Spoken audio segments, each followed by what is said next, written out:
I walked into Christmas dinner 12 minutes late, and my dad accused me of stealing $2.4 billion before I had even taken off my coat. What surprised me was how calm my body felt. No shaking, no heat rising behind my eyes, just the quiet click of something final, like a ledger closing. If you have ever been erased by your own family, you already know the feeling. If you have not, stay with me. You might recognize the shape of something you have lived through in a different form. I slipped my coat over the back of the nearest chair in my grandma's dining room, the one facing the floor-to-ceiling windows that looked out over the black winter water off the north shore of Massachusetts. The tide was low that night. The rocks were exposed, dark and glossy under the porch lights. I remember thinking they looked like vertebrae, a spine laid bare. My mom gave me a polite, brittle smile as I walked in. My dad did not bother with the smile. He simply said, "You're late," as if I had disrupted a board meeting instead of a family holiday. My brother kept his eyes down on his plate, cutting into a piece of roasted salmon so carefully you would think it might explode. He had always been precise enough to avoid choosing sides. I took my seat. My grandma sat at the head of the table, wrapped in a soft gray shawl that made her look smaller than she actually was. Her breathing was steady but shallow, something I had learned not to comment on. I had been the only one taking her to appointments the past year, the only one who noticed the way she sometimes gripped the armrest of her chair a little too tightly. She rested her hand on the table and said softly, "Let's begin." There was something in her voice that made everyone look up. Maybe it was the tone, or maybe it was the timing. The plates had not even cooled. Dessert had not been brought out, but she pressed her fingertips together and nodded toward the man seated to her right, the man most people at that table assumed was just another holiday guest. He stood up. His name was Anthony Carlisle, my grandma's lawyer for more than 20 years. I had seen him in her home office more times than I could count. He had the quiet confidence of a man accustomed to litigating high-stakes disputes. And he did not wait for dramatic effect. He simply opened a folder and began to read. "This is the last will and testament of Margaret Lowell. The entirety of her estate, valued at approximately $2.4 billion, along with controlling interest in Lowell Maritime Holdings, is hereby granted to her granddaughter, Kelly." There was a moment, exactly 1 second long, where no one breathed. Then everything detonated. My dad shoved back his chair so hard it scraped across the hardwood like a warning shot. My mom gasped, loudly enough that it sounded rehearsed. My brother's fork clattered onto his plate, a clean metallic sound that somehow cut through the shouting that followed. My dad pointed at me with a shaking hand. "She stole from us, behind our back." His voice cracked on the word stole. Not because he was crying, but because he was furious that he had lost control of the narrative. My mom turned toward the extended family, practically trembling. "She manipulated her. She has been scheming for years." I sat there, hands folded neatly in my lap. I know that sounds strange, but I have been a financial analyst long enough to understand that the moment someone starts screaming accusations, you do not respond emotionally. You document. You observe. You wait for the real numbers to surface. Emotions are volatile. Facts are not. The room shifted around me. The chairs moved. People stood. A cousin I barely spoke to murmured something about always knowing I was trouble. An uncle shook his head and said it was disappointing but not surprising. These were people who had not texted me in months, yet they were ready to declare judgment within seconds. It felt less like betrayal and more like confirmation. A balance sheet I had avoided reviewing finally totaled out, and the deficit was permanent. My dad leaned over the table, his face flushed. "Tell them the truth, Kelly. Tell them what you did." I opened my mouth, not to defend myself, but to exhale, because there was nothing I could say that would matter to them at that moment. They had already decided I was guilty. Decision first, evidence later. It was the same pattern I had seen in my family for years. The same lack of due diligence that had wrecked more than one holiday and more than one relationship. My grandma lifted her hand slightly, the way she used to when she wanted to speak during shareholder meetings. Even diminished by age, she still carried that quiet authority. "Enough," she said, her voice thin but steady. "Sit down." But my dad did not sit down. He jabbed a finger at me again. "She got to you. She got into your accounts, into your mind. She made you believe things that are not true. It would have been funny if it had not been so predictable. The idea that I, a woman who had been ignored for most of her life, had somehow orchestrated a takeover of a $2.4 billion empire through manipulation. If I truly had that level of influence, I would not have been eating reheated pasta alone most nights in my one-bedroom apartment in Salem. The lawyer, still standing, raised a hand. His expression did not change, but his voice grew firm. "Please sit down." This was planned. Everything stopped. My dad froze. My mom's mouth snapped shut. Even the cousin who had been whispering about me earlier leaned back like someone had pulled a string in her spine. The room did not go silent. Silence would have implied peace. This was a suspension, the kind that happens seconds before a verdict is read. My grandma looked at me, her eyes clear in a way I had not seen in months. Not soft, not sympathetic. Focused. There was a ledger there, too. One she had been keeping long before tonight, and the numbers were no longer in their favor. I swallowed once. My throat felt oddly cold. The kind of cold that comes right before clarity. Here is the part where I should have felt triumphant. Vindicated, but I did not. I felt something closer to recognition, because this was not sudden. This was not a twist in the third act. This was the inevitable conclusion of a pattern I had tracked quietly for years. My family had spent a long time moving assets of affection and loyalty away from me. Tonight was simply the night they stopped pretending. The lawyer closed the folder slowly, as if giving the room a chance to absorb those 3 quiet words. This was planned. I realized then that he did not mean the will. He meant the evening. The timing, the seating, the structure of the explosion. I could already feel the shape of what was coming. Not the details, but the trajectory. Because families like mine do not implode gracefully. They unravel. And when they unravel, the truth does not just come out. It spills, it stains, it spreads. My grandma folded her hands in her lap, a gesture I recognized instantly. It meant she was ready to continue. My dad opened his mouth again, gearing up for a second round of the same accusations, but the lawyer lifted his hand again with a look that said the next phase was already set in motion. I sat back slightly, the way I do when I am reviewing a portfolio and waiting for the last piece of data that will determine whether the risk was worth it. Because I could tell something else was coming. Something none of them had accounted for. And in a strange way, neither had I. That was the moment I realized this story was not just about inheritance. It was about erasure. About the quiet, deliberate way a family can make someone disappear long before they ever try to remove them from a will. I drew in a slow breath. The room smelled like pine from the Christmas tree and roasted salmon cooling on the plates. Ordinary smells for a moment that changed everything. The lawyer placed one hand on the back of his chair, steady and deliberate, as if preparing to reveal the next page in a very different kind of audit. I remember staring at that hand longer than I meant to. Something in the stillness of it reminded me of childhood, of moments when I had waited for an answer that never came. The lawyer inhaled as if he was about to speak. But before he did, the room shifted in a way I cannot fully explain. It felt like a tide pulling backward, exposing everything underneath. And in that brief pause, something opened in my memory, sharp and unwelcome, returning me to a place I had not visited in years. I had always been the child who arrived too late for the photograph. That was the first lesson I learned in my family. If you are not centered in the frame, you might as well not exist. I saw it happen again and again growing up. There would be a family picture on the mantle, and somehow, without fail, I would be the one cropped out when it was reprinted. Or my head would be tilted at an odd angle, and my mom would say it ruined the symmetry.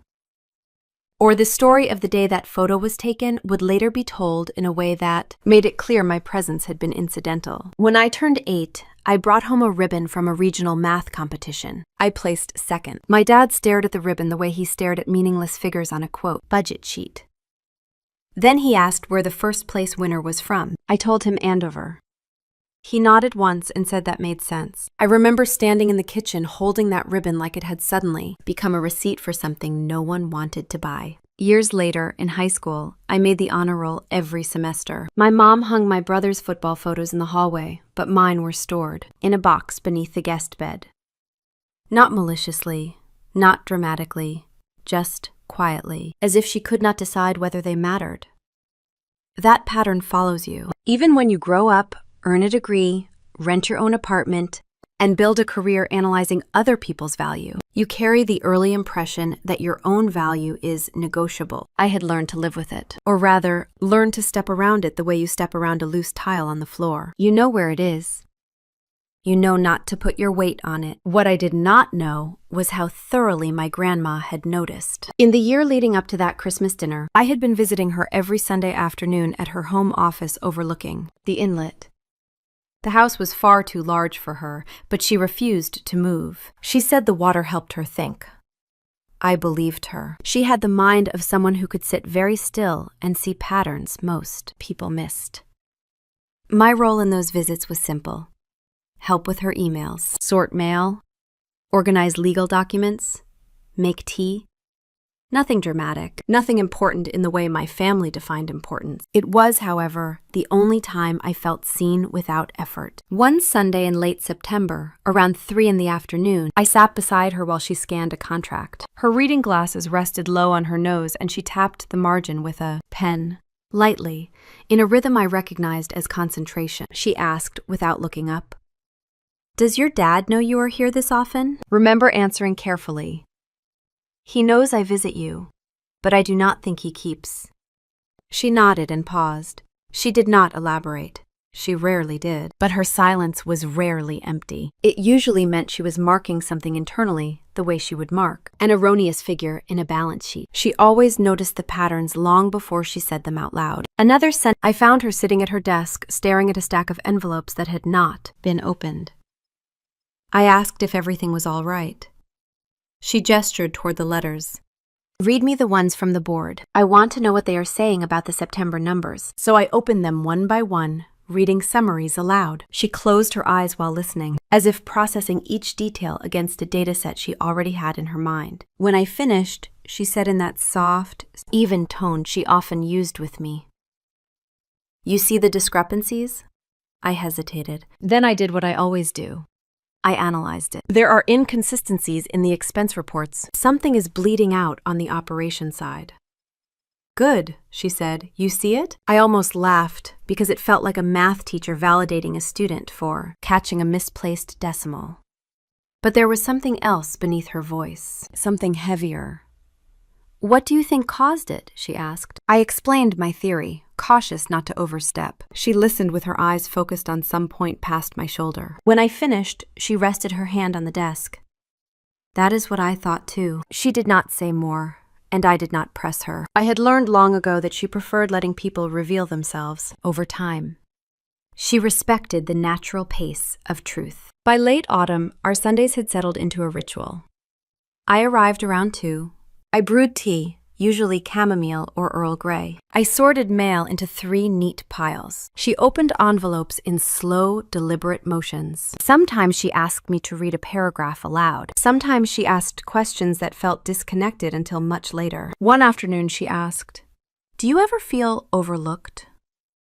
It startled me. Not because the answer was unclear, but because she had asked the question at all. It felt too direct. Too close to something I had learned to keep folded inside. I remember saying, "I have learned to get comfortable with being the last person anyone counts." She did not smile. She did not reassure me. She simply observed. That is not a comfortable place to be, even if you think you have accepted it. I shrugged, trying to sound practical. It is manageable. She looked at me then. Really looked, with that sharp intelligence that had carried her through decades of building a maritime empire. It is survivable.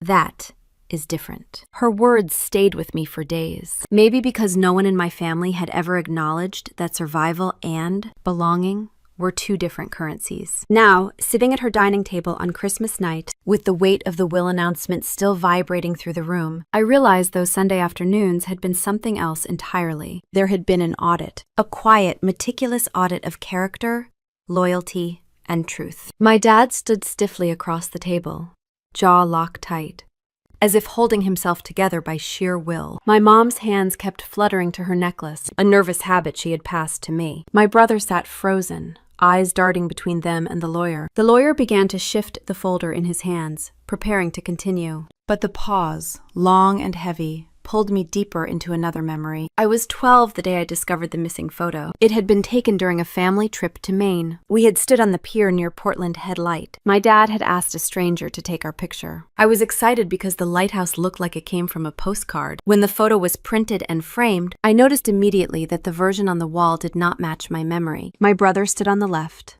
My parents stood in the middle. The right side of the frame ended abruptly. Just when I asked about it, my mom told me it had been cropped for aesthetic balance. It looked better this way. You understand. Sometimes less is more. I didn't, but looking back, standing there at 28, watching the people who raised me turn on me without hesitation, I realized there had been a long training period in my life. Years of small erasures. Moments where my presence had been treated as optional, removable, inconvenient. My grandma had seen all of it, not by watching the moments themselves, but by watching the shape of me, the way I moved through the world, the way I stepped around expectations like that loose tile I mentioned earlier, the way I took up as little emotional space as possible because I had been taught that. On a Sunday in early November, just past 3:30 in the afternoon, the sun already low over the inlet, she asked me to make tea. When I brought the cup to her, she held it without drinking and said, "Do you think you would ever want to run something? A business? A department? Anything that requires responsibility?" I thought she meant my job, so I said, "Maybe someday. I like structure. I like clarity." She nodded slowly. "I know you do." When she spoke again, her voice had softened.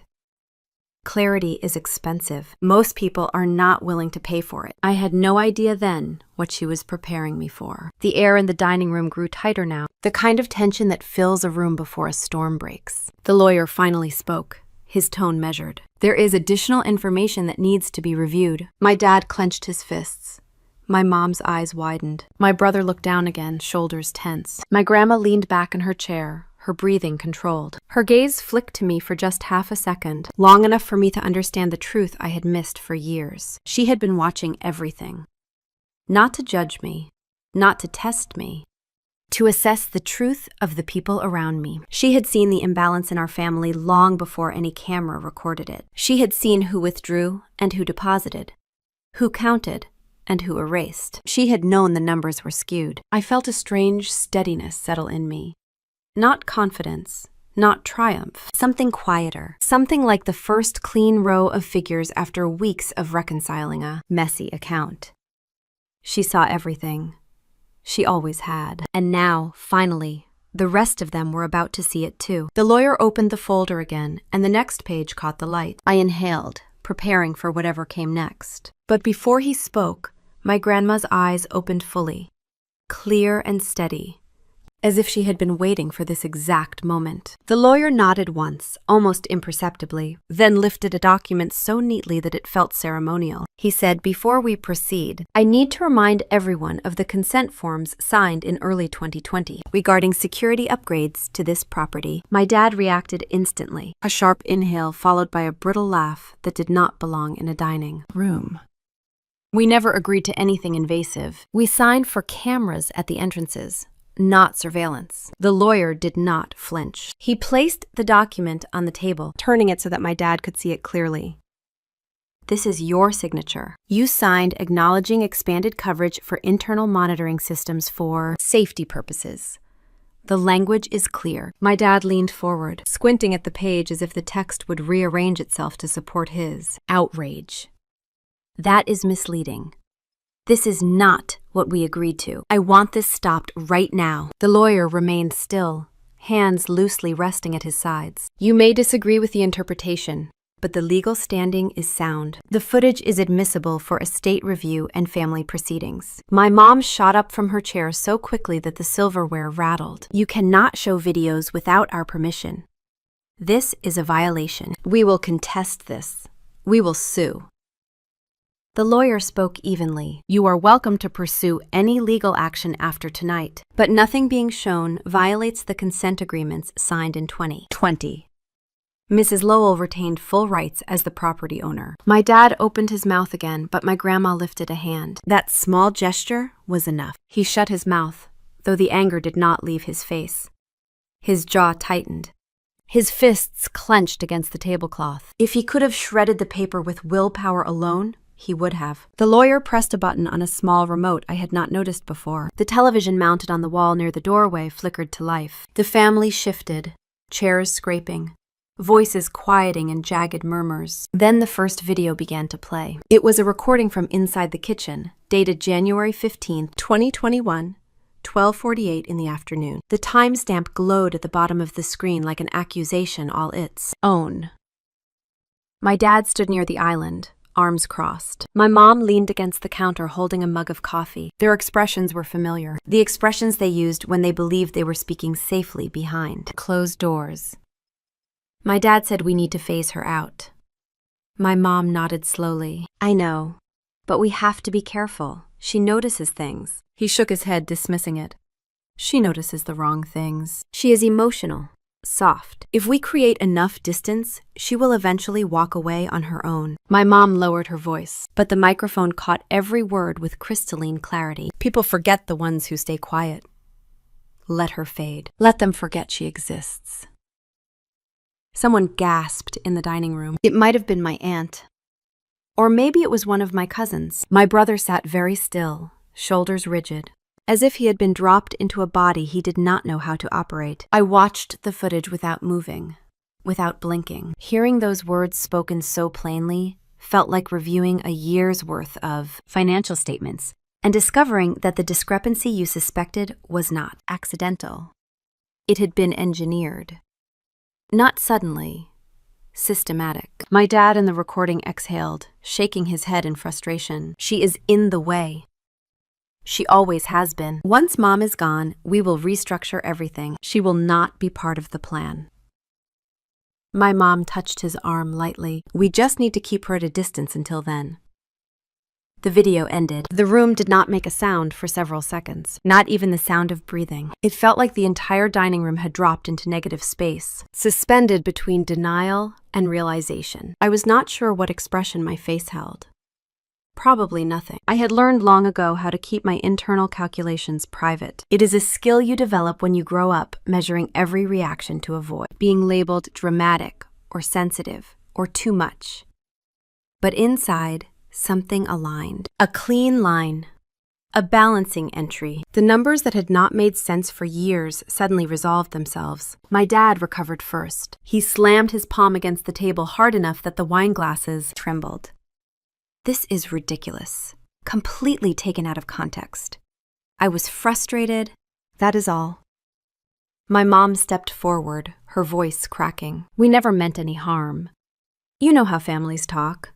People vent. This means nothing." The lawyer kept his eyes on them, his posture still as calm as a neutral auditor. "The context will become clearer as we continue." My brother finally looked up. His face was drained of color. His eyes moved from my dad to my mom to the screen, then to me. He seemed to be searching for something, maybe the version of events he had been told versus the one unfolding in front of him. My cousin whispered something under her breath that I did not fully catch, but I heard the words, "Always knew trouble." They drifted across the table like static. My dad pointed sharply at the lawyer. "Turn that off. Right now. You have no right to manipulate our private conversations." The lawyer responded with the same quiet patience he had maintained all the day. "Evening. I am presenting material that directly relates to the succession of this estate and the well-being of the primary beneficiary. The deceased required these recordings to be reviewed in the event of contest or conflict." My dad's voice rose. "We are not contesting. We are clarifying. That footage is meaningless." I looked at him. Really looked. The way I used to examine a questionable spreadsheet. There was fear in his eyes, buried beneath the anger. The fear of exposure. The fear of losing control over a narrative he believed he owned. My mom rubbed her temples, her breathing shallow. "This is a misunderstanding. Kelly, you know we never meant anything like that. You know how people talk when they are stressed. My name in her mouth felt strange, like a number misread in a calculation. I did not respond. There was nothing to say. Not because I lacked words, but because the truth was speaking loudly enough for all of us. The lawyer did not restart the footage yet. He simply waited. That was the thing about him.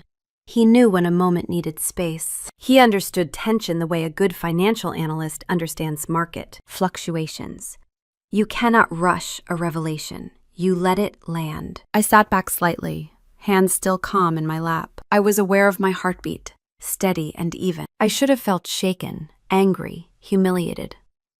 Instead, I felt clarity. Cold, quiet clarity. The accusation that I had somehow stolen billions was not about money. It was a pretext, a cover, a shortcut to push me out before anyone asked questions they did not want to answer. They had not been afraid that I manipulated my grandma. They had been afraid that I mattered. My dad's voice broke through the silence. You are twisting this into something it is not. Families talk. Families vent. This is not proof of anything. My grandma's voice answered him, soft but unwavering. It is proof of intent. My dad froze. Even my mom stopped breathing for a second. My grandma continued, folding her hands with that deliberate composure she had always carried. I listened. For a long time. I listened to how you spoke when you believed no one heard you. And I listened to how she showed up when no one asked her to. Her gaze flicked to me again, clear and unblinking. I felt it settle like a confirmation. A stamp on a document long overdue. The lawyer resumed. He lifted another page, preparing to move forward. But in that brief pause, something happened in the room. A shift so small, it might have been invisible to anyone who was not paying attention. The kind of shift you only catch when you have lived your entire life watching. People recalibrate their emotions around you. It was the silence. Heavy, tight, unignorable. Not defensive, not outraged. Something closer to realization. My dad's chest rose and fell sharply. My mom stared down at her hands. My brother looked like a child who had been told the truth about something he had built his whole identity around. They all understood, even if they would never admit it. The word thief had never been literal. It had been strategic. If they painted me as untrustworthy, manipulative, dangerous, then no one would question why they wanted me gone. If they erased me loudly, they could avoid explaining why they had been erasing me quietly for years. The lawyer lifted the remote, and the next clip appeared before anyone had fully recovered from the first. The dining room lights reflected off the screen, catching at the corners of crystal glasses and the polished silverware. My breath felt steady in my chest, even though I could sense the tremor running through everyone else at the Bluss table. It was strange how calm I felt. Maybe shock has a way of clarifying things rather than clouding them. Or maybe I had always known, somewhere deep down, that none of this was new. The screen shifted to an older timestamp. April 16th, 2020, 9:17 in the morning. The image showed the upstairs hallway just outside my grandma's sitting room. My dad was holding a large leather album, the kind with thick pages and gold-trimmed corners, the kind that used to sit on the coffee table for holiday guests to flip through. He opened it. He paused at a page where a photo used to be. The rectangular outline was empty. He slid a picture out of the sleeve on the next page. My face smiled back from it. I was maybe 9, holding a sparkler on the 4th of July. My dad glanced around, then pulled a small pair of scissors from his pocket. Precision cuts. One line, another. He separated me from the rest of the group, leaving behind my brother and my parents standing in perfect formation without me.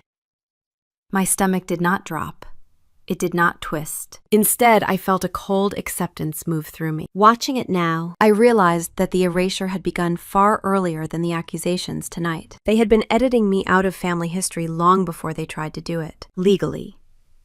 My dad slid the photo with my brother and my parents back into the album. Then he tucked the tiny cutout version of me into the trash bin near the window. He closed the album with a satisfied motion, carried it downstairs, and set it neatly back on the table like nothing had happened. Someone murmured quietly near the far end of the dining table. I was not sure who. My mom pressed her lips together, her face turning pale. She whispered something to my dad, but he did not answer. The next clip appeared. November 7th, 2021, 3:10 in the afternoon. The camera angle was from the large sitting room with the blue upholstered sofas, where my mom often hosted her relatives when they visited. My mom sat with my aunt and 2 cousins, sipping tea and speaking in that careful, sweet tone she used when she wanted to appear gracious. My aunt asked how I was doing. My mom smiled, but it was the kind of smile that had no warmth behind it. "She has always struggled," she said softly. "You know how sensitive she can be. She takes things the wrong way. It is difficult to have her around sometimes. I worry about her stability." My cousins nodded sympathetically. They did not know me well enough to challenge it. They only saw the version my mom crafted. My aunt asked if I would be at Thanksgiving. My mom sighed, as if the question itself was a burden. "She is unpredictable. She disappears for months, then shows up emotional. It is easier for everyone if we keep space." It was fascinating in a way, hearing my mom talk about me as if I were a problem to be managed, a file too messy to open, a loss to be written off. The clip ended. My mom dabbed her eyes at the table now, though I did not see any tears. I never meant anything harmful. I was just venting. Families do that. No one responded. Even the people who wanted to defend her could not seem to find the words. The lawyer pressed the button again. August 22nd, 2022, 7:49 in the evening. My dad was sitting in my grandma's study with a stack of legal folders spread across the desk. He was reviewing pages with a notepad beside him. The camera captured everything. He said, "We need to restructure the trust. If she is listed as a primary beneficiary, it complicates everything. It gives her leverage she does not deserve." The attorney sitting across from him, a man I did not recognize, shook his head. "Your mother controls the trust. Any amendment requires her approval." My dad leaned forward, lowering his voice. "She is getting older. Her judgment is not what it used to be. I need to create a plan for what happens after she is gone. If we remove Kelly now, it prevents a legal fight later. It keeps everything clean." The attorney asked, "On what grounds would you remove her?" My dad exhaled, irritably. "She is not involved. She does not contribute. She has no long-term investment in the family's future. She is an outsider. It is better this way." The lawyer at our table, the one presenting the footage tonight, made a small notation in the folder. My dad's face flushed when he saw it. My mom spoke up again. "This is being twisted. He was under stress. He did not mean it." But her voice lacked conviction. Every sentence she offered sounded thinner than the last, as if she knew each clip chipped away at the story she and my dad had rehearsed for years. The lawyer clicked the remote. The next clip appeared. March 3rd, 2023, 11:22 in the morning. My parents stood in the dining room of this same mansion, but the atmosphere then was different. Brighter, less tense. They believed they were undisputed heirs to everything. My dad spoke into his phone, pacing. "We need to explore legal erasure, adult estrangement options, something that prevents her from making claims after mom is gone." Legal erasure. The term hung in the air even now, heavy and absurd. Something you hear in a dystopian book, not spoken casually by your own parent. My mom said quietly, "She will not fight. She avoids conflict. If we make things distant enough, she will walk away on her own. People forget the quiet ones." Then my dad lowered his voice further. "Good. The fewer attachments she has, the cleaner the transition. We cannot let her complicate the estate." My brother made a noise beside me, a small exhale that sounded like the breath had been knocked from him. He looked down at his hands. I saw the tremor in his fingers even from across the table. He opened his mouth as if to speak. My dad snapped, "Sit down." My brother flinched, shoulders tightening. He lowered himself back into the chair slowly, carefully, as if the act required negotiation. His eyes did not lift from the tablecloth. I felt a warmth in my chest then, but not a comforting one. Something closer to grief mixed with recognition. I had been watching my brother struggle to navigate loyalty and truth since we were children. He had never challenged my dad openly, not once. Tonight he almost did, and the look on his face told me he wished he had. The lawyer paused the footage. "These recordings represent a sampling of discussions over the past 5 years. There is more, but the pattern is consistent. 5 years, a campaign built over half a decade. Strategic, methodical. Not spontaneous emotional outbursts, but planned removal. I realized, sitting there, that they had not been reacting to anything tonight. They were executing a plan that had been in place long before I walked through the door. My dad's voice cut through the tension again. "This is ridiculous. You are making this appear intentional. We were under pressure. Families talk. You are misrepresenting everything." My grandma spoke softly again. "No, it is exactly what it appears to be." My dad's expression hardened. I saw something break in his eyes. Not regret, not guilt, something closer to panic. The understanding that the narrative he had spent years constructing was slipping away. I glanced at my brother. He was staring at the paused frame of the dining room footage, jaw tight, hands clasped. His knuckles were white. He looked like someone trying to understand how the ground beneath him had shifted without warning. The lawyer closed the folder for a moment, letting the silence settle. He did not need to offer commentary. The evidence was the commentary. The progression of timestamps told a story more damning than any accusation could. 2020. Removing photos. 2021. Damaging my reputation to extended family. 2022. Attempting to alter the trust. 2023. Discussing legal erasure. Each clip is a layer in a strategy designed to make me disappear. Quietly, efficiently, permanently. I felt my breath move steadily in and out. I was not shaking. I was not stunned. What surprised me most was how unsurprised I felt. Watching the footage was like reviewing a complex formula only to discover every variable had been pointing to the same answer all along. My mom tried again, her voice trembling. "Kelly, you know we never wanted to hurt you. We were worried about you. You take things so personally." I looked at her without speaking. It struck me that she believed this line would work, that the problem was my sensitivity, not her actions, that if she framed it as concern, she could avoid the weight of accountability. But worry is not the same as removal. Concern does not require rewriting history. My dad leaned back, crossing his arms, trying to regain control. "You are blowing this out of proportion. These were conversations during stressful periods. They mean nothing." My grandma inhaled slowly, then said, "They mean everything." Her voice cut through the room with more force than raised voices ever could. The lawyer lifted the remote again. "There is one more section to review before we move forward." My dad shook his head, but he did not argue. For the first time all evening, he seemed unable to summon a coherent defense. My brother finally looked at me. His eyes were raw, haunted. "I did not know," he whispered. And for the first time, I believed him. I sat a little straighter. A small shift, barely noticeable, but enough for me to feel it. The truth had momentum now, and I did not have to push it. It was moving on its own. 5 years. They had engineered 5 years of quiet erasure. And the horrifying part was how easily I could have missed it. The lawyer pressed play again. And the next clip began. The next clip opened without warning, the screen shifting from the frozen frame of that paused dining room to a darker room lit by a single overhead pendant. I recognized the space immediately. My grandma's private study. The one none of us were supposed to enter without permission. The one she kept locked for years. The timestamp read February 11th, 2023, 8:26 in the evening. My dad stood near the wall safe, shoulders squared, his expression tight. My uncle, whose presence had been quiet all night until this moment, moved beside him with a small notepad in hand. My dad said, "Do you remember the last code she used?" My uncle flipped through the pages of his notepad. "Try the one from the vineyard house." My dad entered a series of numbers.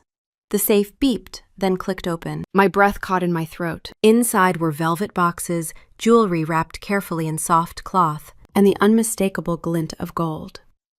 My grandmother's most valuable pieces. Items I had seen her wear at holidays and charity events. Items she had stored with the kind of reverence only sentiment can give. My dad reached in, lifted a small jewelry case, and handed it to my uncle. My uncle opened it. Inside lay the sapphire bracelet she used to call her lucky charm. I remembered asking her about it once. She said she wore it the day she started her company and the day she signed the contract that changed everything. My uncle said this one should cover at least 100,000, maybe 120. My dad nodded, pulling out another small box. We need 480,000. Minimum. The investor is not waiting. If we do not put something up soon, the deal collapses. My uncle blew out a breath, anxious. Marcus cannot recover from another failure. He is already barely holding it together. The dining room air grew cold behind me. I felt it settle along my spine. My dad continued. He will not be blamed for this. We just need to stabilize the numbers long enough for him to present a confident front.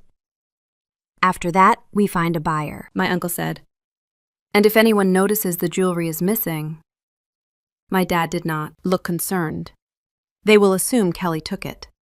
She visits the most. She always moves things around to help Mom with cleaning. No one will question it. People assume the worst of the quiet ones. Something in me lurched. A slow, heavy realization. They had rehearsed this. They had planned not only to take my grandma's jewelry, but to assign the blame to me. Before anything had even gone missing, they had already chosen the thief. They had chosen me. In the clip, my dad removed the last box from the safe and packed everything into a black bag. He zipped it closed with a brisk motion, the sound almost sharp enough to cut through the room. My uncle asked, "What if she pushes back?" My dad shrugged. She avoids conflict. If we shame her enough, she will retreat. She always does. The video froze. The image of my dad holding the bag of stolen jewelry stayed on the screen. The dining room fell into a stunned silence that felt almost physical, pressing against the ribs. My mom covered her mouth with her hands. Her eyes darted toward my dad, then to the screen, then back again. Her voice, when it came, was thin. This is not what it looks like. But her words had already fallen apart before they reached the table. My dad inhaled sharply. This is being taken out of context. We were going to return everything. We just needed collateral. It was temporary. The lawyer's voice remained steady. These items were reported missing 6 months ago. There was no indication they would ever be returned. My dad's face tightened. We did not report it. Someone else did. The lawyer corrected him quietly. Your mother did. She filed a report after noticing the safe had been accessed. My uncle shifted in his chair, sweat forming along his hairline. We were trying to help Marcus. He was under too much pressure. My brother's head jerked up. What pressure? I did not ask for this. My dad cut him off. You were drowning. We stepped in. If you had handled things properly, we would not have needed to. My brother's face flushed. I saw his throat tighten, the way it always did when he was trying not to cry. He opened his mouth, then closed it. His fingers trembled on the edge of the table. The lawyer pressed the remote again. The next clip appeared. February 12th, 2023, 1:14 in the afternoon. My dad and my uncle sat inside a jewelry consignment office. They slid the velvet boxes across the counter. The clerk examined each piece carefully, wrote down figures, then handed them a printed sheet with values totaling $480,000. My grandma's jewelry, her history, her memory.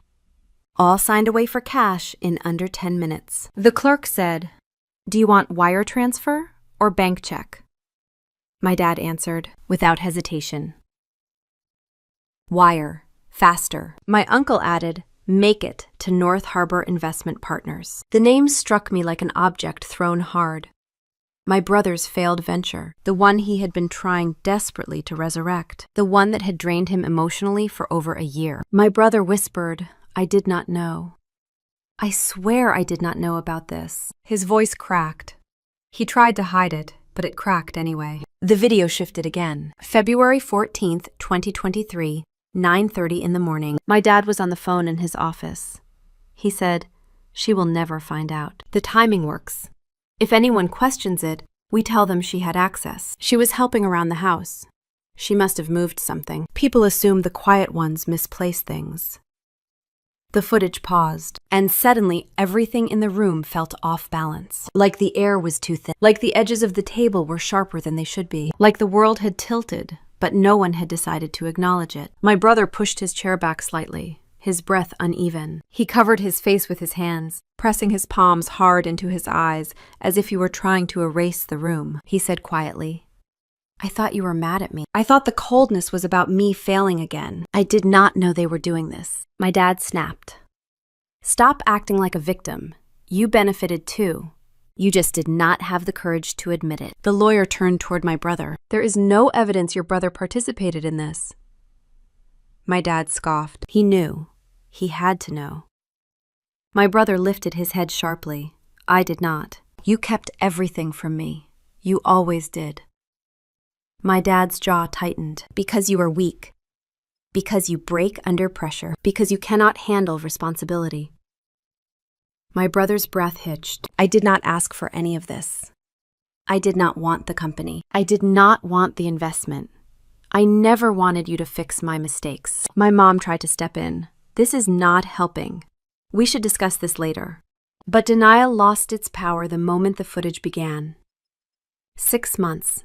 6 months of whispers. 6 months of me arriving at family dinners or small gatherings, feeling a kind of tension I could not explain. 6 months of being met with strange looks, subtle comments, small silences. 6 months of knowing something was wrong, but not knowing what. 6 months of being suspected quietly, politely, consistently by people who never asked, never confronted, never considered that the culprit might not have been the person who showed up the most.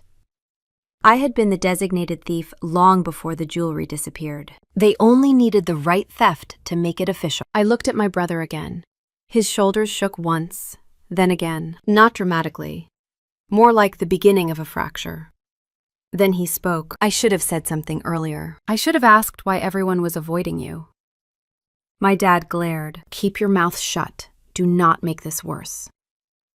My brother shook his head. "It is already worse. It has been worse for years. I just did not want to admit it." The lawyer allowed the silence to stretch. He understood the weight of recognition. He understood the moment a truth becomes unavoidable. My mother whispered, "We did what we had to do." I finally spoke. "Did you really think I would never find out?" It came out calmly. Too calmly. My dad looked at me like I had betrayed him, which was ironic considering the footage playing behind him had already done that far more efficiently. He said, "We protected this family. Everything we did was for us." I felt something inside me settle. A quiet resolve.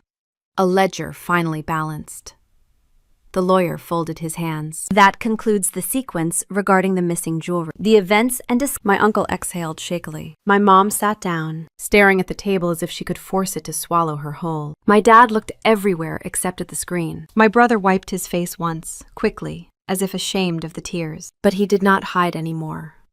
Not from me, not from them. He met my gaze, and in his eyes I saw something like an apology, something like grief.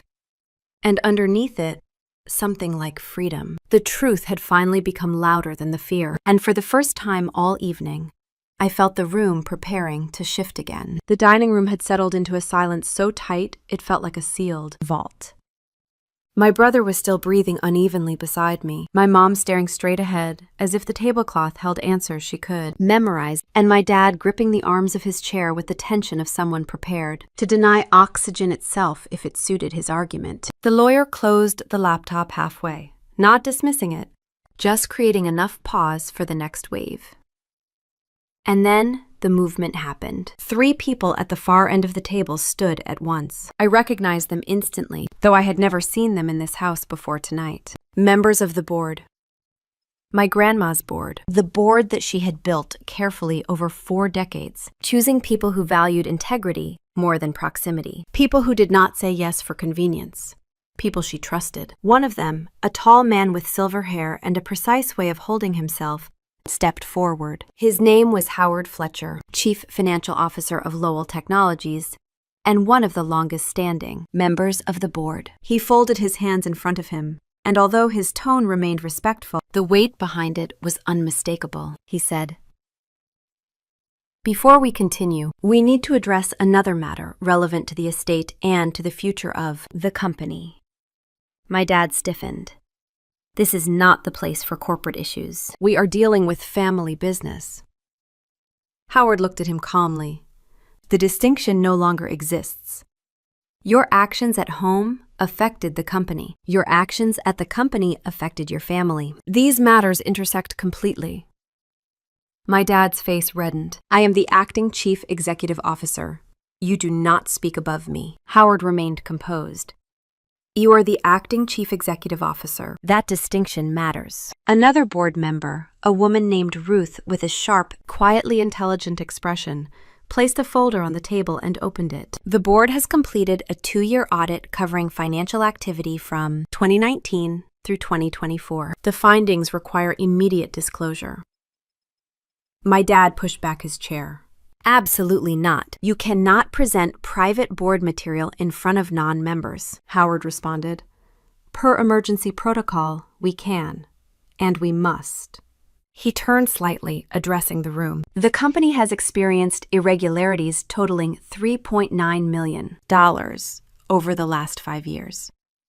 The number landed like a physical impact. Even my uncle, who had been trying to shrink into his chair since the jewelry footage, flinched. My dad barked, "You are misrepresenting account adjustments. Those were strategic reallocations." Ruth spoke next, her voice measured. "The majority of these withdrawals were unauthorized. Several were funneled into accounts not tied to company operations. 2 were routed through shell corporations with no legitimate business purpose. And a substantial portion aligns with the timeline of personal financial strain documented within your family." My uncle's head dropped slightly, his guilt more visible than my dad's denial. He whispered, "We were going to fix it. We just needed time." Howard closed the folder. "We have allowed time. 5 years of it." My dad stood abruptly, palms flat on the table. "You do not get to accuse me without context. I built this company alongside my mother. I sacrificed for it. I protected it." Howard met his eyes. "You exploited it, and you endangered it. And someone has been repairing the damage behind you." My dad froze. "What are you talking about?" Ruth lifted another sheet from the folder. "Starting in early 2023, the board began receiving anonymous alerts regarding discrepancies in quarterly statements, projections, and asset reports. Each alert included time-stamped corrections before the errors reached external auditors." My dad scoffed. "Anonymous alerts. How convenient." Howard tapped the page lightly. "Not anonymous to everyone. Your mother knew exactly who was sending them. She approved it." My stomach tightened. I felt something shifting toward me, but the board had not looked my way yet. They were building toward something, laying out each piece slowly, deliberately, like accountants presenting evidence line by line until the sum made them. Conclusion unavoidable. Ruth continued. Dozens of corrected entries were submitted. Altered expense ledgers, fixed depreciation schedules, repaired investment portfolio forecasts, warning notes attached to inconsistencies in supply chain contracts, and compliance documentation. The corrections consistently prevented exposure to regulatory penalties and preserved investor trust. My dad looked confused in a way I had not seen since I was a child. Who would do all of that? Who had access? Who understood the systems well? Enough, Howard turned his head. His gaze settled directly on me. She did. A soft murmur rose through the dining room. My dad blinked. Alex. As if the possibility was so foreign, he could barely pronounce it. Ruth nodded. Every correction originated from your daughter's login credentials at hours, when no other team member was active. Midnight entries, early morning reviews, weekend checks. Every pattern aligned with her schedule as an analyst. Her access level was appropriate for detection, but not for structural changes. She used what she had to protect the company. My mom's voice slipped out in a whisper. You were working that much? Why did you never say anything? I did not answer. I was not ready to open that door yet, not while the air still held every unsaid truth they had ignored for years. Howard, your grandmother told us you were the only one she trusted to look after them, company, when she no longer could. She said you understood its foundation, not just its profit. She believed in your judgment. The lawyer remained silent. He knew this part was not his. The legal disclosures, the personal betrayals, the financial unraveling, everything intertwined into the real core of the night. My dad pointed at me. She barely understands the deeper mechanisms of the company. She was meddling. You should be thanking us for covering her mistakes. Howard shook his head. Her corrections prevented your decisions from destabilizing the company during a vulnerable transition. Your actions did not protect us. They put us at risk. My uncle spoke up weakly. We were under pressure. Investors were calling. We needed liquidity. Ruth looked at him. Pressure does not justify fraud. My dad snapped. It was not fraud. It was management. Howard opened another folder. $3.9 million is not management. And neither are false projections or concealed withdrawals. These are violations of fiduciary responsibility and breaches of ethics. My mom clasped her hands. We never wanted to harm anything. We only wanted to give Marcus a chance. My brother looked down sharply, his face rigid. Do not blame me for this.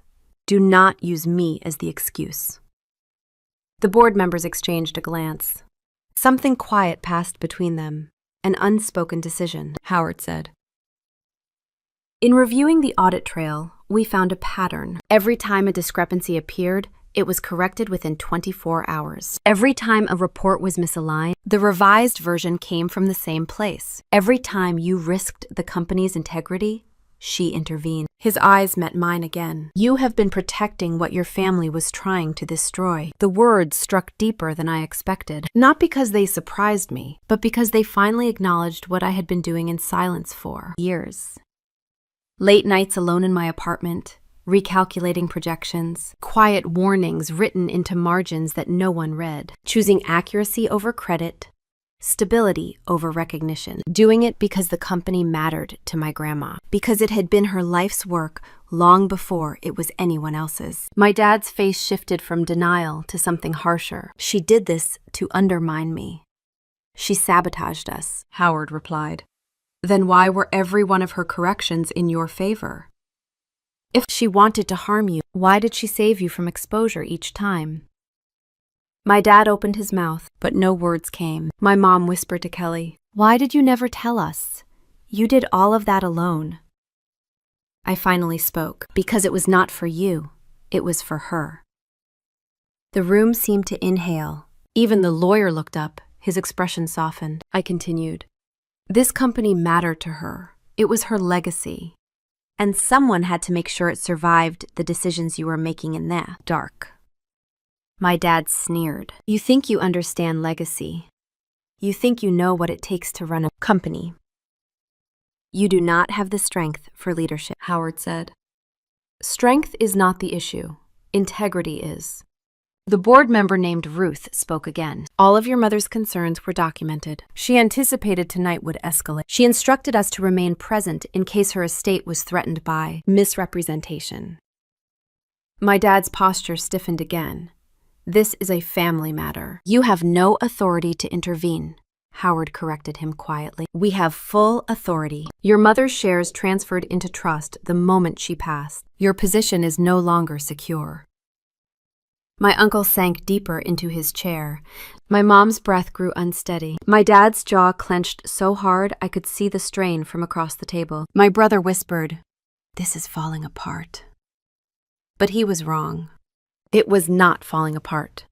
It was finally falling into place. Howard closed the folder with finality. "The board will convene privately after this meeting. But our priority was transparency. The truth had to be presented before this estate was resolved." I felt the weight of his words wrap around the room like a tightening band. No yelling, no accusations.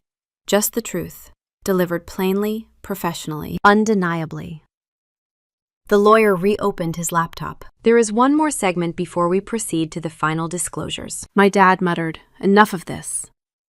but even he sounded unsure. The board members remained standing, silent guardians of the truth my family had tried to bury. My grandma had orchestrated this, slowly, patiently, with the same precision she used to build her company. She had watched them strip pieces from her legacy. She had watched me shield it. And now all of it was being laid bare. The lawyer clicked the next file. The screen lit up again. The next video had barely begun to load when my brother pushed his chair back, so abruptly that the legs scraped the hardwood floor. The sound cut through the tension like a blade. Everyone looked at him. Even my dad stopped talking, which was rare enough to register as its own kind of shock. My brother pressed a hand to his chest as if he needed help holding himself upright. He was breathing too fast, too shallow, the way someone might when an old truth finally breaks loose inside them and forces its way out. He said, "Stop. I need to say something before anything else plays." My dad snapped, "Sit down. You will not make this worse."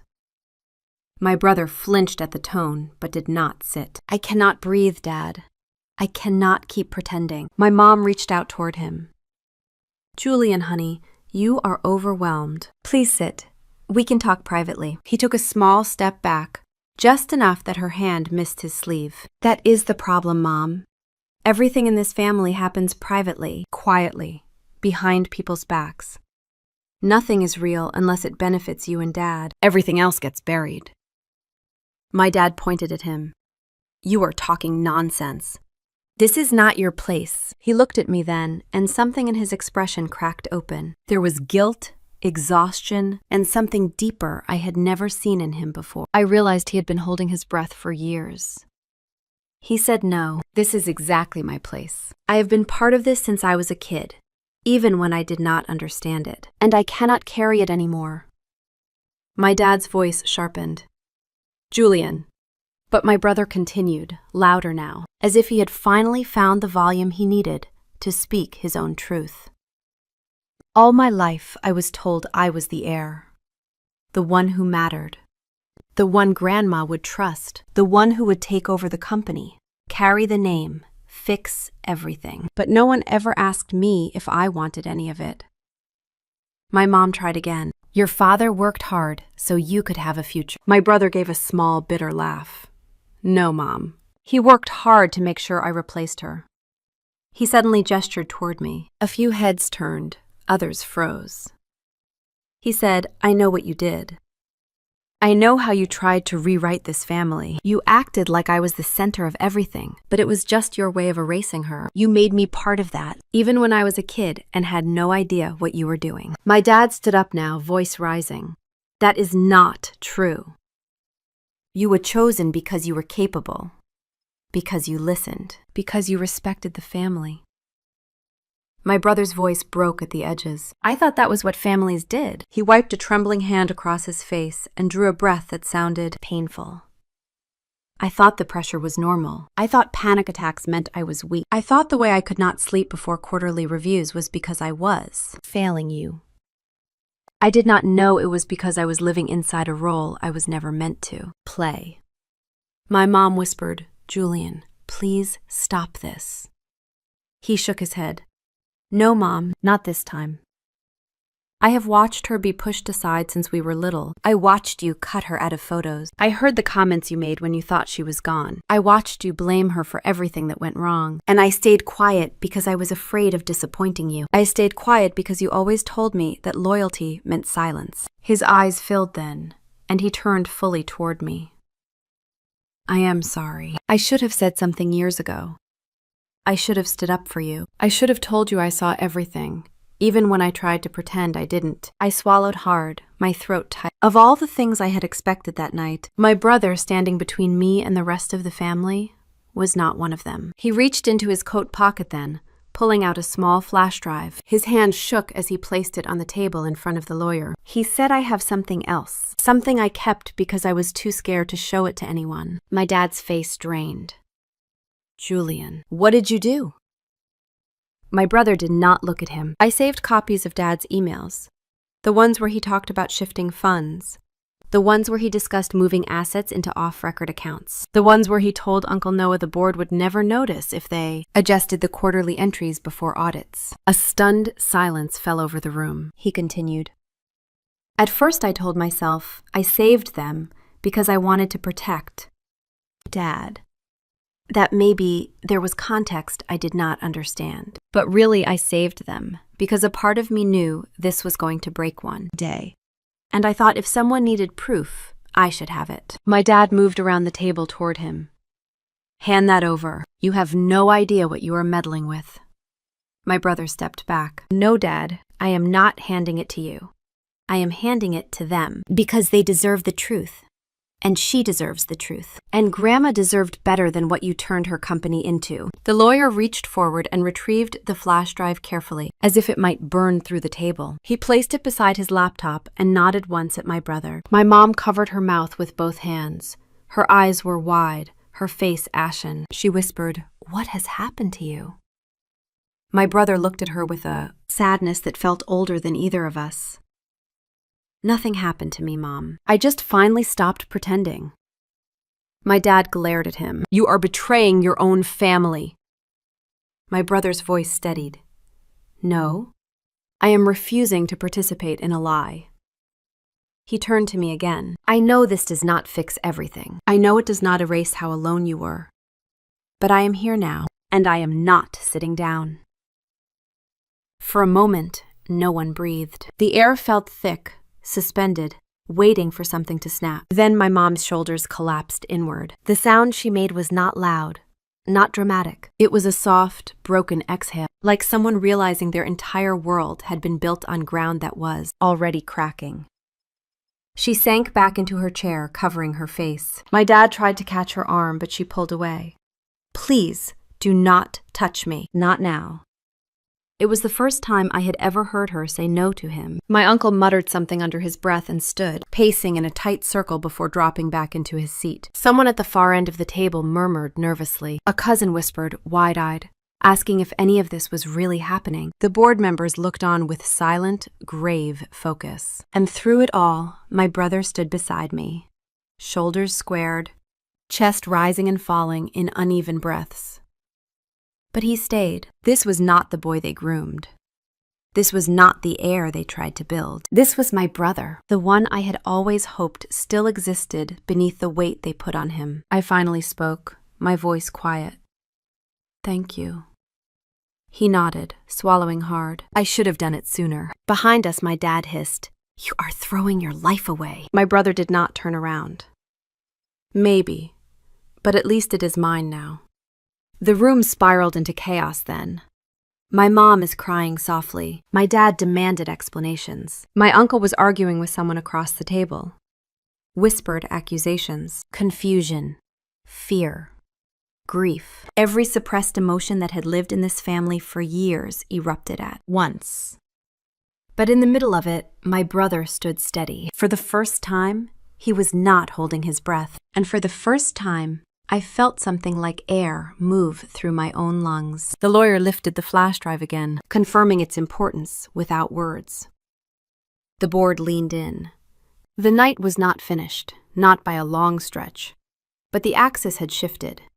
My brother, the one who had been shaped into everything I was not, had just chosen a side. And it was mine. The lawyer tapped his keyboard, opening the next file, and the room stilled just enough for whatever came next to settle over us. My Aunt Linda was the one who rose next, not abruptly the way my brother had, not with a kind of breathless urgency that rattles a room. She stood slowly, deliberately, like someone who had practiced this moment in her mind for years, and had finally decided she was done rehearsing. Her chair eased back against the polished floor, and for a second, no one noticed except me. Maybe because my dad was still arguing with the lawyer under his breath. Maybe because my mom sat silently crying into her fingers. Maybe because the rest of the family was too stunned to process anything beyond the last few minutes. But I noticed. I noticed the way she straightened her blazer, the way she folded her hands together, then released them, the way her jaw stayed tight but her eyes softened, not at the room, but at me. She said I need to speak. My dad whipped his head toward her. Linda, sit down. This is not the time for theatrics.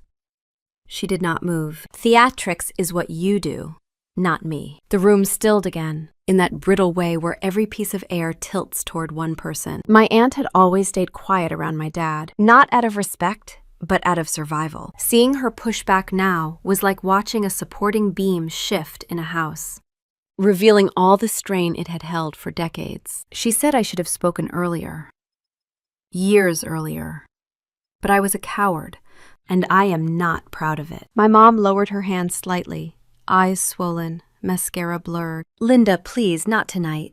My aunt ignored her. I was erased long before she was, before your daughter ever took her first breath. My dad scoffed. This again. That issue was settled 20 years ago. She turned toward him fully. No, it was buried. There is a difference. She inhaled, held the breath, then let it go, with the steadiness of someone who had made peace with whatever would come next. She said 20 years ago, when Grandma prepared her first major revision of the family will. I was supposed to be included. You and I both were. I was her daughter, her second-born, and for a moment, it felt like she saw me. And then you convinced her I was unstable. My dad slammed his palm on the table. I never said that. Her voice deepened, sadness wrapping around each word. You did. Maybe not in those exact terms, but you played it cleverly. You hinted.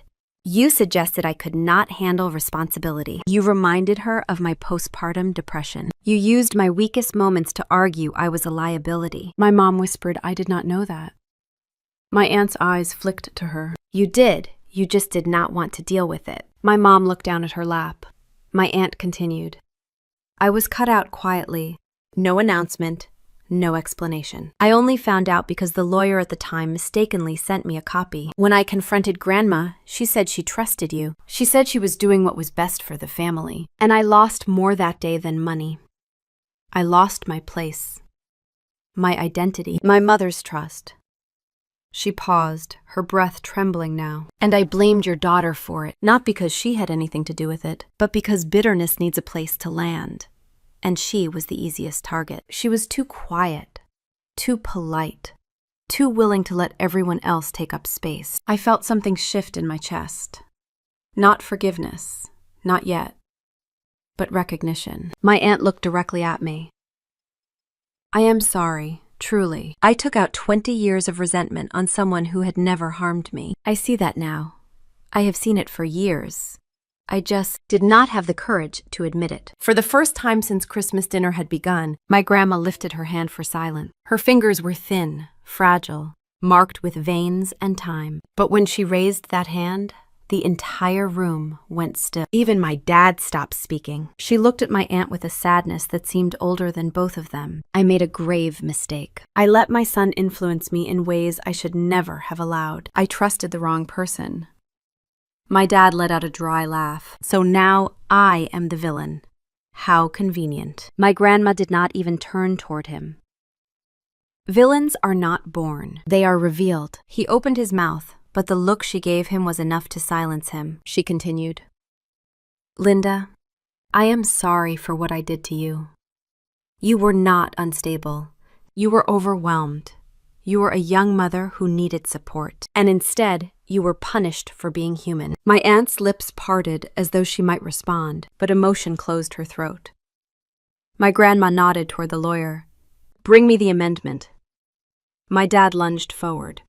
Mother, no, not now. This is not the place for rewriting history. She finally turned her head toward him. David, the place for truth is always exactly where the lies were spoken. The lawyer opened his briefcase, pulled out a crisp envelope, and set it on the table. He explained quietly that this amendment had been prepared months ago, but not. Yet read aloud, because my grandmother wanted the family present. My aunt trembled. Mother, what are you doing?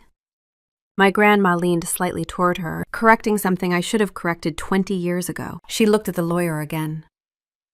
Read it. He unfolded the document and began, his voice steady in the hush. He read that a portion of the estate, designated 20 years earlier, had been restored to my aunt. That she would now receive not only the asset value originally intended for her, but an additional sum reflecting the years of exclusion. That she would hold a formal advisory role within the family trust. That her daughter's education funds, long dismissed, had been reinstated. My aunt covered her mouth, tears slipping between her fingers. Her daughter Jessica, sitting further down the table, let out a small sound, somewhere between relief and disbelief.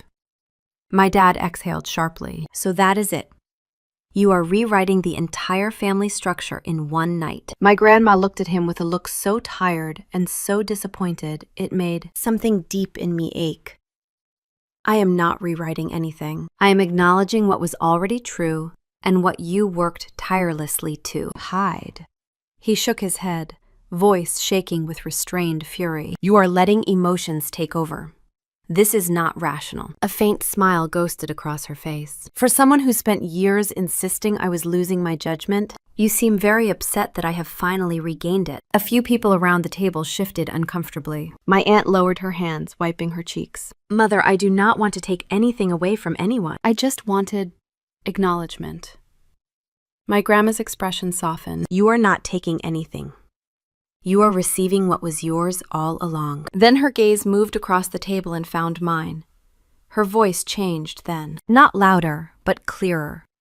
And let me be perfectly understood. The decisions being made tonight are mine, not yours, not his, not anyone else's. My dad clenched his jaw, but he stayed silent. She continued. For years I watched, I listened, I waited. I allowed myself to believe that time would reveal the truth. And it has.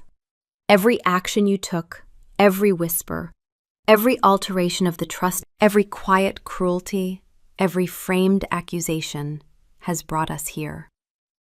Her eyes drifted slowly across the room, landing briefly on each person before returning to me. And now it is my turn to speak plainly. What happens next, all of it, begins and ends with me. A hum of electricity moved through the room, subtle but unmistakable. There was no shouting now, no overlapping accusations. Even my dad seemed unsure of his footing. My aunt sat down again, shoulders shaking, but with a kind of weary relief that suggested a weight had finally shifted off her spine. I watched my grandma, realizing something I had never fully allowed myself to see. She had not been passive. She had not been oblivious. She had not been weak. She had been choosing her moment. The lawyer closed the amendment folder carefully, as if sealing something sacred back inside it. Chairs creaked lightly as people adjusted, trying to make sense of the new shape the night had taken. And then my grandma took a slow sip of water, her hand steady despite her age. When she set the glass down, she looked at me again, eyes full of something I could not name yet. She said, "We are not finished." And the room held its breath all over again. Detective Harper stepped forward as my grandma's words settled across the table like a final ledger entry. Until that moment, I had barely registered her presence. She blended in easily, dressed in a simple navy sweater and dark slacks, hair tied back. The kind of woman you might mistake for a distant cousin or one of my aunts, friends dragged to dinner out of politeness. But when she reached into her pocket and unfolded a small wallet, the room stiffened. She said, "My name is Detective Leah Harper with the Essex County Financial Crimes Division. I am here in an official capacity." My dad's face tightened so quickly I almost heard it. "You invited the police into our home." Detective Harper corrected him calmly. "Your mother invited me, months ago." My grandma nodded once. "I wanted someone present who was not under your influence." My dad opened his mouth, but Detective Harper continued before he could build momentum. "I have been reviewing irregularities connected to your company for the last 8 months. Tonight confirms much of what we suspected, but I am here to observe, not to arrest anyone at this table. Not yet." My mom exhaled shakily, as though she had been holding her breath for the last hour. My dad was less relieved. His shoulders curled inward, tense, calculating. Detective Harper placed a discreet recorder on the table. "This is not a raid.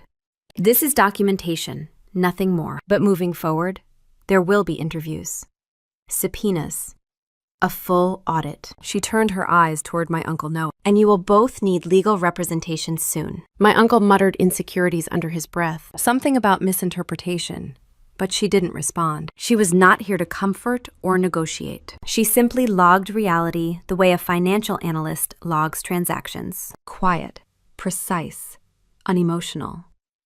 My dad raised his chin. "You cannot prove intent. Not tonight. This footage is taken out of context." Detective Harper glanced at him with a level stare. "Intent is built over time.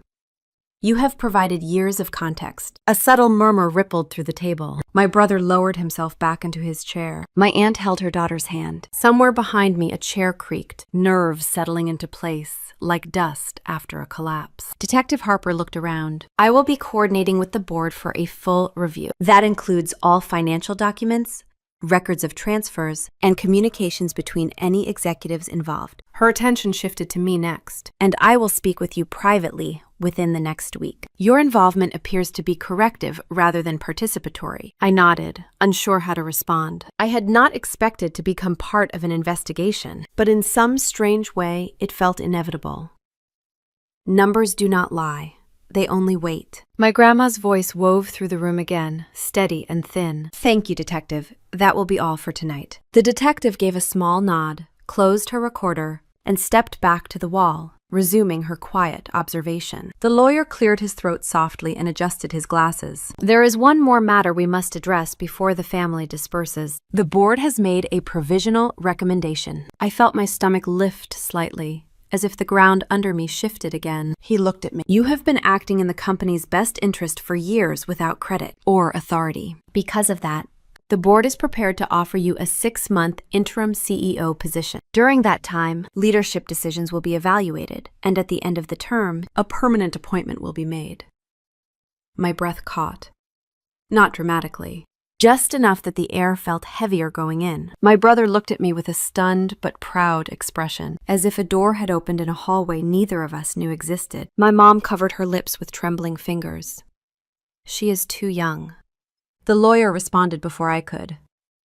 Age is not the metric. Competence is. My dad barked a humorless laugh. She is not capable of running a corporation of this scale. I felt his words more as familiarity than injury. I had been underestimated for so long that his dismissal read almost as habit rather than revelation. The lawyer folded his hands. Fortunately, the board disagrees. All eyes returned to me. My heart beat slow and steady, like a metronome keeping time in a dim room. I said I need time to think. The lawyer nodded. Of course, you are not required to accept tonight. But my dad was not finished. Think all you want. You will fail.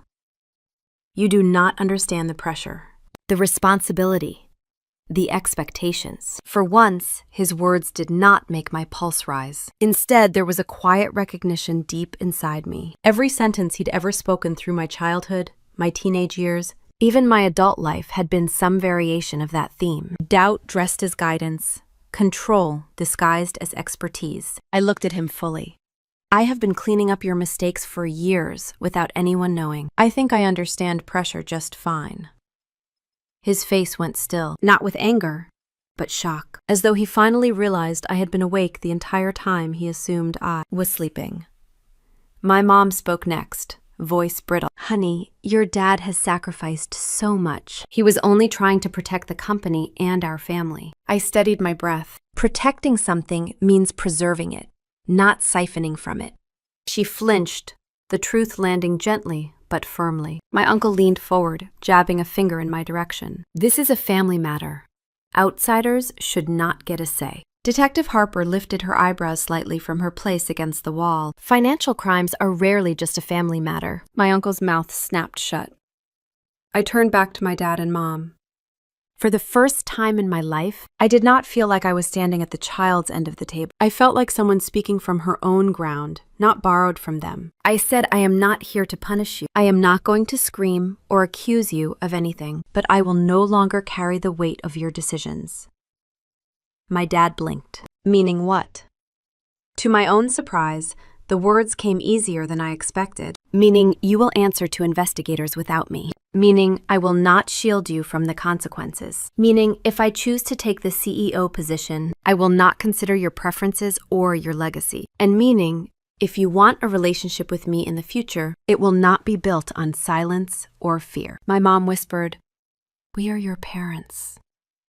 I nodded gently. And I am your daughter, not your scapegoat, not your replacement for whatever image you wish you still had. If you want to be in my life, the door is open. But I am not walking back through yours the way it used to be. My dad sat down as though gravity had changed, heavier than before. My mom looked fragile, uncertain, as if she had stepped outside and discovered the weather had shifted while she wasn't paying attention. My aunt's eyes glistened. My brother looked at me with something close to awe, and my grandma held my gaze with a quiet, knowing pride. The lawyer collected his papers. Conversations around the table dissolved into softer tones, people speaking in pairs, small clusters forming and breaking apart. The board members spoke quietly with Detective Harper near the corner. My uncle sat rigid and silent. My cousins exchanged nervous glances. I stayed in my chair, letting the room breathe. The emotions swirled, but not inside me. They moved around me, like a storm I was no longer part of. Eventually, my grandma extended her hand toward me. I moved to her side, taking it gently, feeling the warmth of her skin beneath the thin blanket draped across her legs. She said, "Are you all right, my dear?"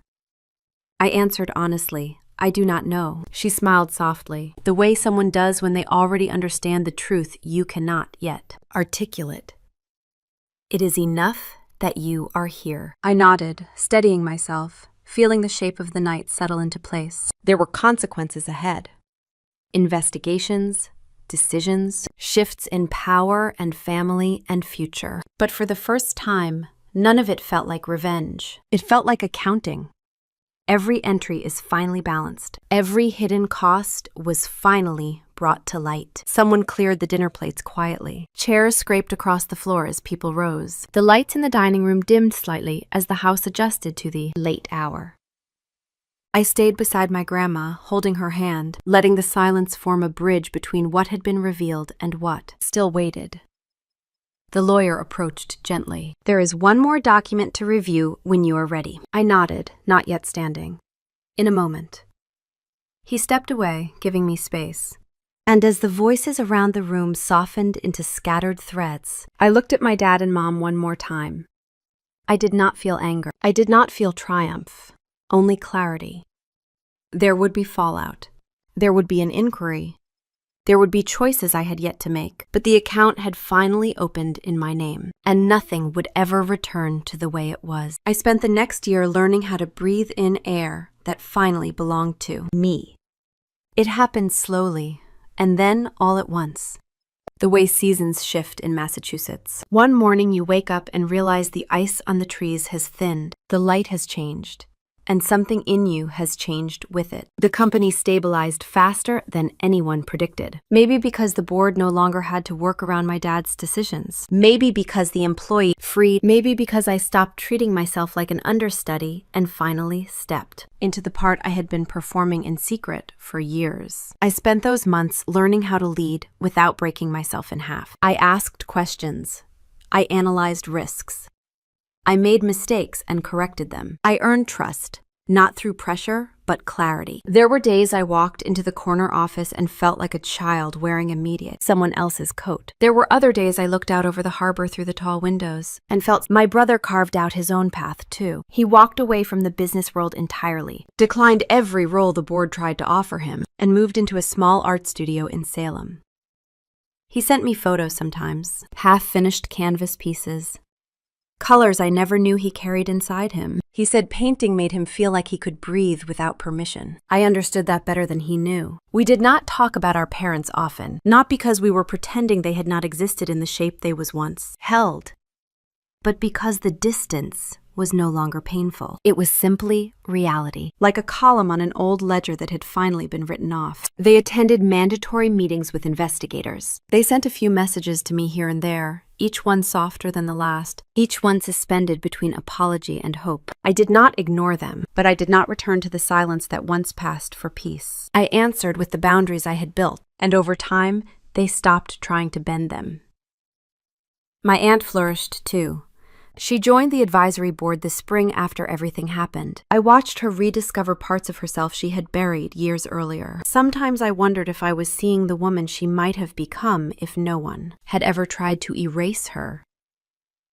There was something beautiful in that. But the chapter that changed me most began 6 months after Christmas. On a June afternoon when the ocean wind carried the scent of warm salt and grass through the open windows of my grandma's room. I found her sitting near the window, wrapped in a soft shawl, sunlight catching the silver in her hair. She looked smaller than she once had, but not diminished. more distilled, like everything unnecessary had fallen away, leaving only the strongest outlines of who she had always been. She said, "Come sit, my dear. You look tired." I sat beside her, resting my hands in my lap.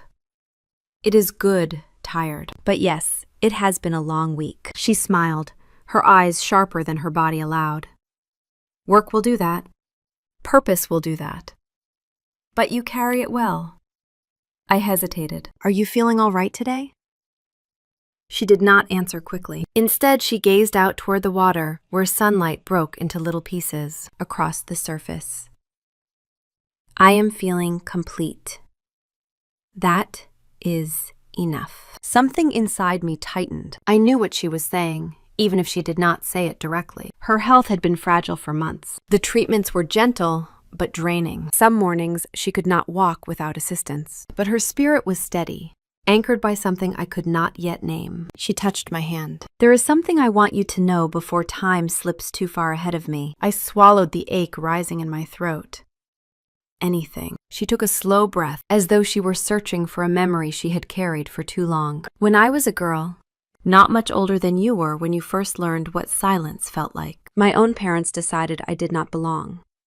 I was not obedient enough, not useful enough, not male. They made it clear that my life had value only if it supported theirs." I stared at her. I had never heard her speak about her childhood beyond a few brief stories. "You never told me that."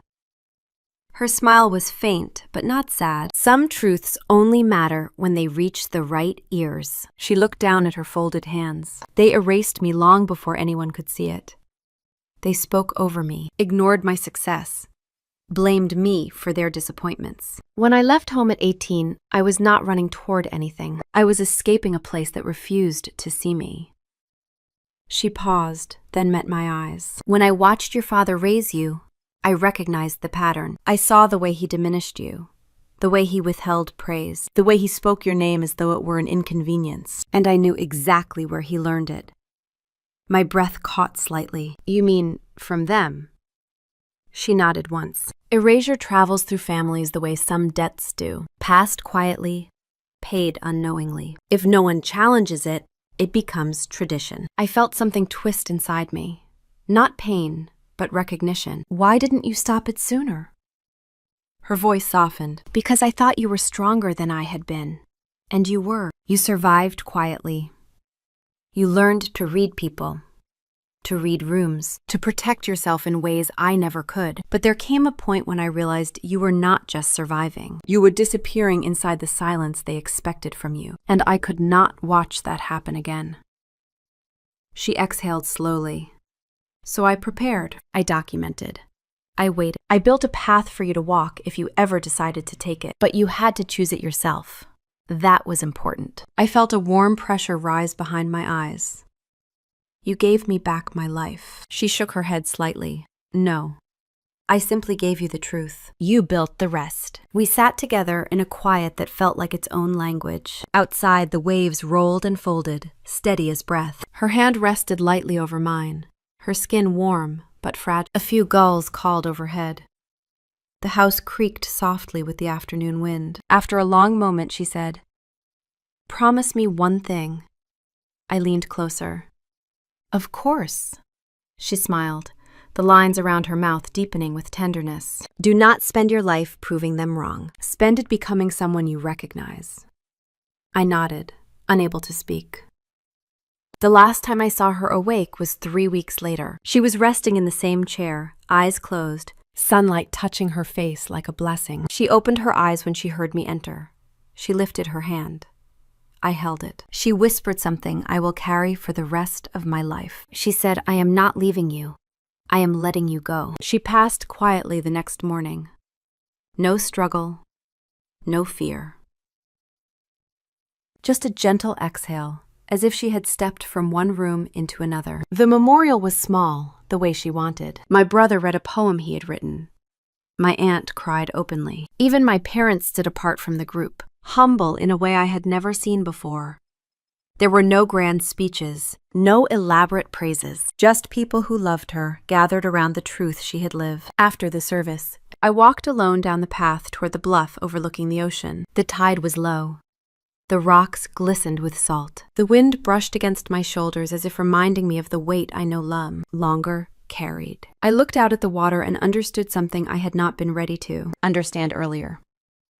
I did not win because they lost. I did not rise because they fell. I did not reclaim my life because I sought revenge. I survived because I refused to vanish.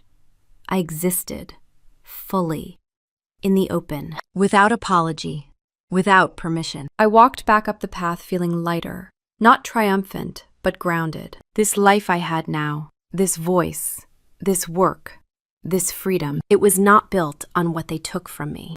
And maybe that was the quietest and loudest justice of all. If you have ever been told you were too much or not enough for your own family, remember this.